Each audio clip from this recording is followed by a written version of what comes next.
Hey everyone. I don't like clickbait, so I'll just start by saying why I left Google is a lack of fulfillment. This video is essentially an essay about what a lack of fulfillment meant for me personally. I think this could be helpful for other people in tech, but mostly it's just me documenting my own journey. Also, one last thing, this video is not to sling shade at anybody. I think Google is a good company and I think there are a lot of great people who work there. For context, I worked as a senior software engineer for roughly the last 3 years. In that time, it was split about 50-50 between two different teams. And what I switched to is I'm currently doing development for my own company and making content like these videos. I want to focus on that start date, October 26, 2020. Do you remember what was going on in the world during that time? That's right, the pandemic, which meant that even though there was a local office, no one was going into it. Everyone was working from home. This led to sort of a level playing field where everyone was very aware of the unique circumstances of the time. And so to meet people's social needs, we started doing the only social events we could, which were virtual social events. And as a result, I felt connected. Unfortunately, I didn't really like the work that I was doing on GCP, so I switched to Android Studio.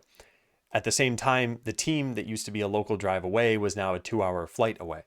But that didn't really matter because everyone was working from home, so they could have been even farther and it wouldn't really have made a difference. Until about 2 months later, when Google said that they were going to pull all the employees back to the office. Now, I myself had a remote contract, which meant that I didn't have to go back in, but it led to a distinct shift in my mentality, which is that I started to feel isolated. This caught me by surprise for two reasons. One, I only started feeling isolated after the pandemic was coming to a close.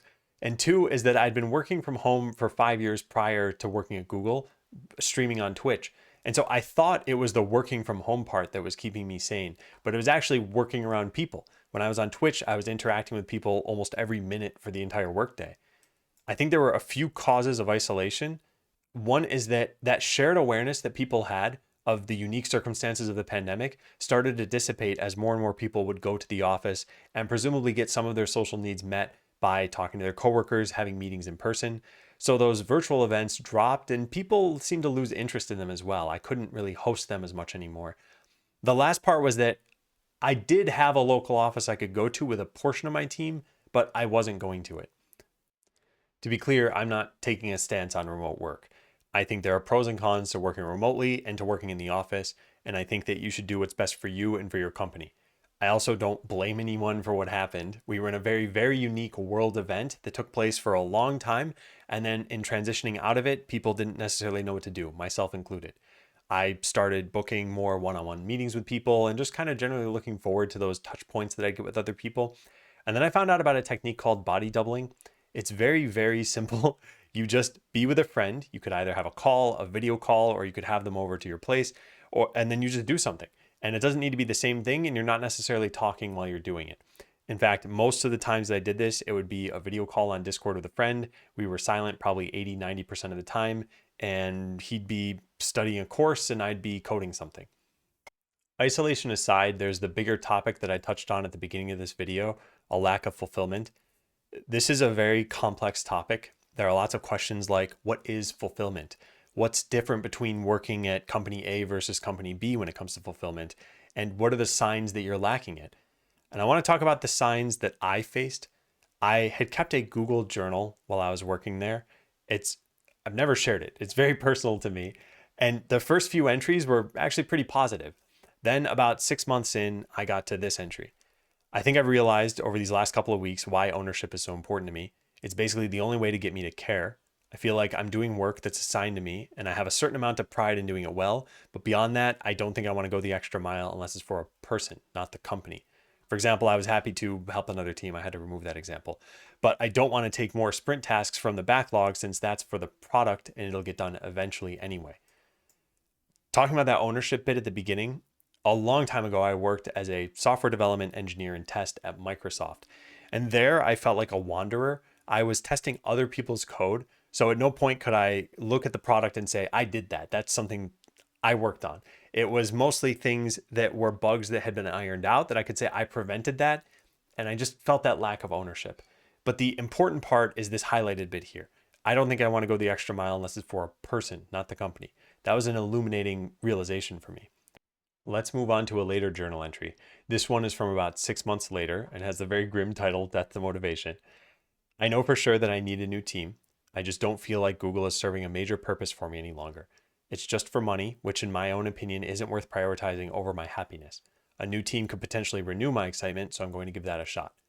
Now, I recognize that this is a very privileged statement that I'm making. I am saying that it's just for money, but it pays very well. And to even be able to consider something different is a rare opportunity. But it did highlight for me that there's a limit to how much you're willing to work for money if you're sacrificing your own happiness for it. The final entry that I want to highlight was 4 months later, which is still about a year and a half away from when I would eventually quit. Needed to consolidate some thoughts somewhere. I feel like I'm taking on way more stress than I should be at work, and I need to find out why. I wake up from anxiety dreams. I don't feel connected to my team. I don't often feel fulfilled. I dread going back into work. I feel guilty when I'm unable to work a normal day. In making this video now, looking back, this sounds like depression. And yet at the time I was thinking the rest of my life is going well. I don't want to be defined by my work.